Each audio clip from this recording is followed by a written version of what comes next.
Hey everybody, welcome back to BK's Bullets. Today we're going to talk about a series that no one talks about. Justice League Generation Lost. This is volumes 1 and 2, the hardcovers. Here we go.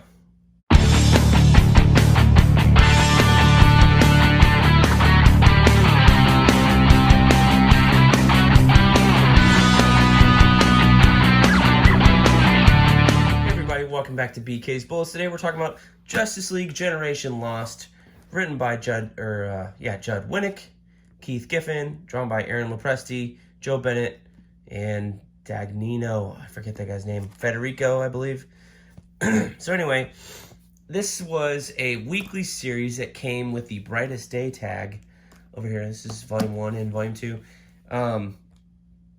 And it was a weekly series that was going on along with Brightest Day, which was another weekly series, along with, I think there was another one at the time. There were like 3 or 4 going on at the same time.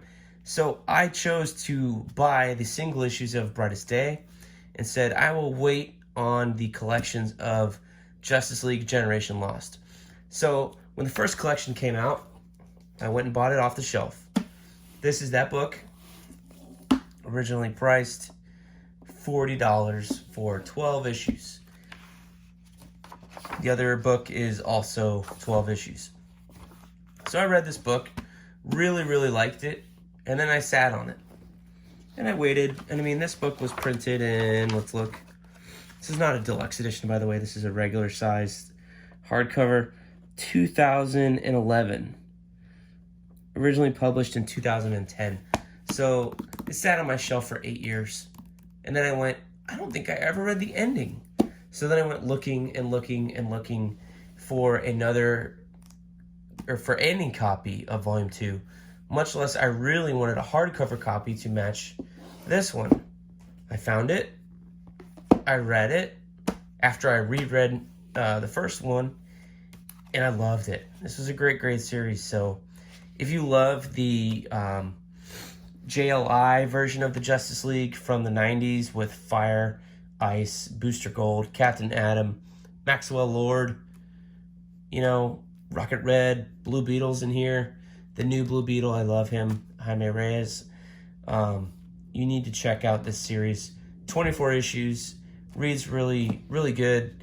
And it originally started out with Judd Winnick and Keith Giffen doing the writing.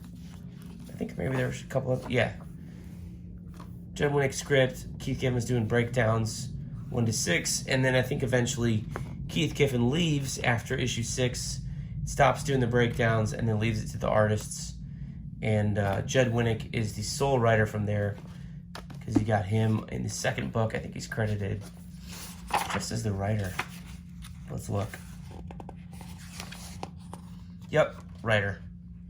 Hey, Fernando Dagnino, I was right. No, I was not. I said Federico. I was close, I guess. It starts with an F. That's a terrible thing to say. So let's look at the covers here. Regular size hardcovers. And they had like a different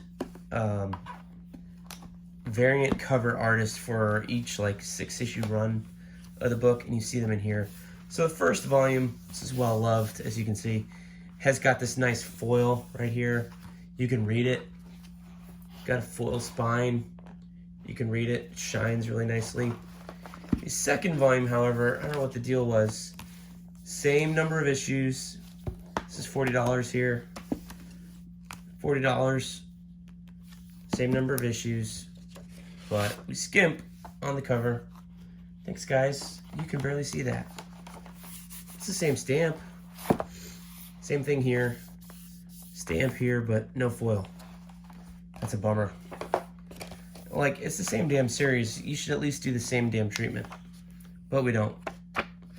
But anyway, this has to do with basically during the events of the Blackest Night crossover, where there were a bunch of people raised from the dead, a few people got brought back to life.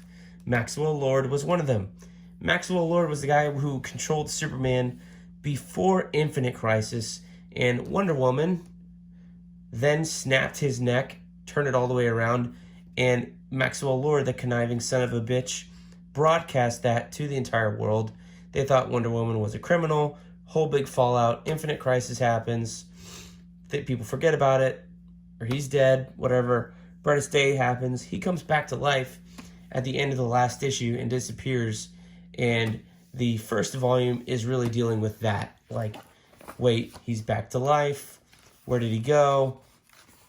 And then Maxwell Lord, if you don't know, has the ability to control minds. So at the end, I think this is the first issue. Yes, he's doing it right here. Maxwell Lord uses his power with some other things and basically makes everybody forget, yeah, the end of the first issue, double-sized issue, who he was and what he did, and erases, like, does it subliminally where you can look at a picture of Maxwell Lord and he will not be there.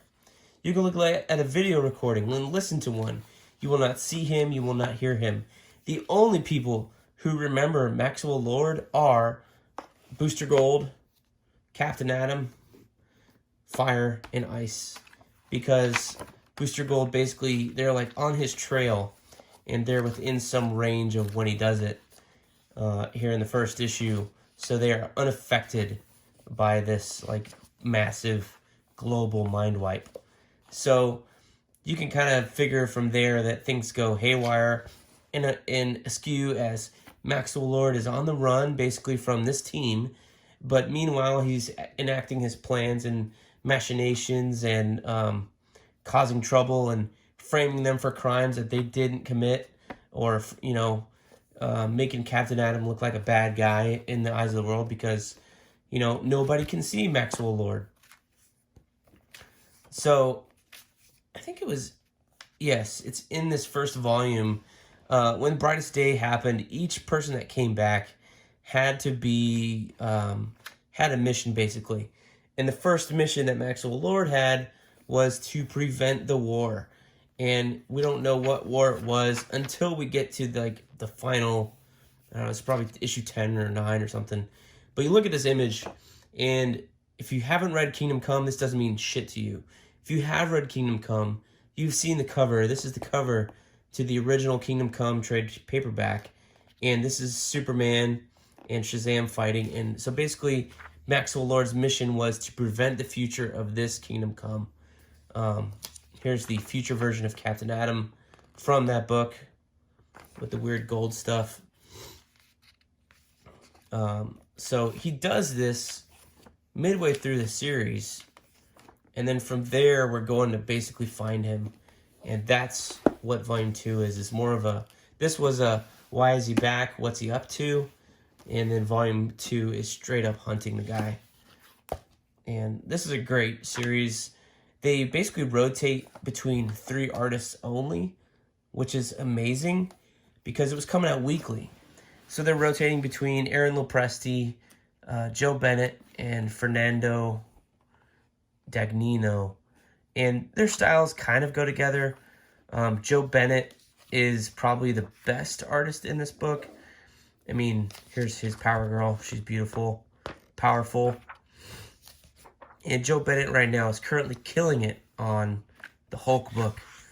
But Aaron Lopresti ain't no slouch either. He's also a great artist. And then you have a guy who, you know, kind of looks like Joe Bennett in Fernando Dagnino. Or at least he's aping him in this book a little bit, I think, to mesh the styles. But he's a pretty good artist in his own right. But I don't know what happened to him after this book. Anyway, because they rotate through all 3 of these artists consistently, you get a consistent style and tone throughout the book, which is really nice, which we didn't really have on 52 or Brightest Day or whatever, because they were always bringing on new artists. But on this one, it's just these 3 guys for 24 issues. They did an awesome job, and it's a really fun story to read. So that is my glowing recommendation of Justice League Generation Lost. If you like Jaime Reyes, Blue Beetle, he's in there from the very beginning. If you like Booster Gold, this is a book for you. Check it out. And it's not dumb Booster Gold. It's fun Booster Gold. So check it out. Seek it out. Go find it. It's well worth your time. 2 thumbs up from me. Anyway, guys, thanks for watching. If you like this video, let me know. Comment down below. Subscribe. Hit that bell. All that stuff. And I will see you guys next time in the funny pages.